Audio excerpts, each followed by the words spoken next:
അസ്സലാമു അലൈക്കും. എന്തൊക്കെയുണ്ട് വിശേഷം? സുഖമാണോ? പിന്നെ ഞാനിന്നൊരു വിഷയത്തെക്കുറിച്ച് പറയാൻ വന്നതാണ്. അവഗണന എന്ന് പറയുമ്പോൾ നിങ്ങൾക്കറിയാലോ, ഒരാളെ അവഗണിക്കുമ്പോൾ അയാളുടെ ഉള്ളിലുണ്ടാവുന്ന സങ്കടങ്ങളും ബേജാറുകളും എത്രത്തോളം ഉണ്ടാവുമെന്ന്. സ്വന്തം കുടുംബക്കാരിൽ നിന്ന് അവഗണന നേരിടുമ്പോൾ അത് പറഞ്ഞറിയിക്കാൻ പറ്റാത്ത സങ്കടമാണ്.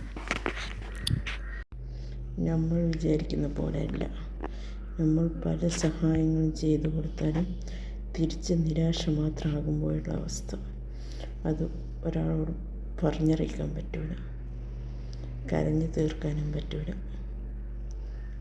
ആയിക്കോട്ടെ, ചെയ്യുന്നവർ ചെയ്യട്ടെ, നമുക്ക് പ്രശ്നമൊന്നുമില്ല. നിങ്ങളും ഇതുപോലുള്ള അവഗണനകളും പരിഹാസങ്ങളൊക്കെ നേടിയിട്ടുണ്ടാവുമെന്നും അറിയാം.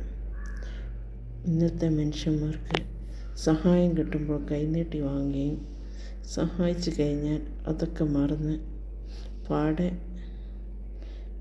ഇതാക്കുകയും ചെയ്യുന്നൊരവസ്ഥ.